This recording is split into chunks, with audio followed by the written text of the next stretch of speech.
Hotel style cream soup. இது ஹோட்டலில் வந்து மஷ்ரூம் போட்டு கொடுப்பாங்க, இல்லைனா ப்ரக்கோலி சூப் கொடுப்பாங்க. இங்கே நான் எல்லா வெஜிடபிள்ஸுமே யூஸ் பண்ணியிருக்கேன். இது நமக்கு வந்து சும்மா ஃபைன்லி வந்து கட் பண்ணி வச்சுக்கணும்.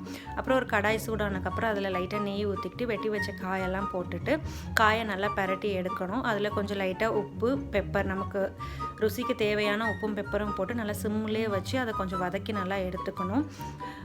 இது மாதிரி நம்ம பண்ணுறதுனால வந்து நம்ம வந்து பாஸ்தாவும் செஞ்சுக்கலாம், நம்ம சூப்பும் வச்சுக்கலாம். ஸோ உங்களுக்கு எது வேணுமோ அந்த மாதிரி பண்ணிக்கலாம்.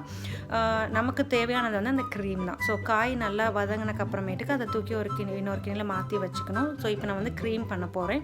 க்ரீமுக்கு என்னென்னா அந்த கடாயிலே வந்து கொஞ்சம் லைட்டாக பட்டர் போட்டு அது நல்லா மெல்ட் ஆனதுக்கப்புறமேட்டு கொஞ்சோண்டு கார்ன்ஃப்ளவர் மாவு, யூஸ்வலி மைதா போடுவாங்க, நான் மைதா யூஸ் பண்ணல, கார்ன்ஃப்ளவர் மாவு போட்டிருக்கேன்.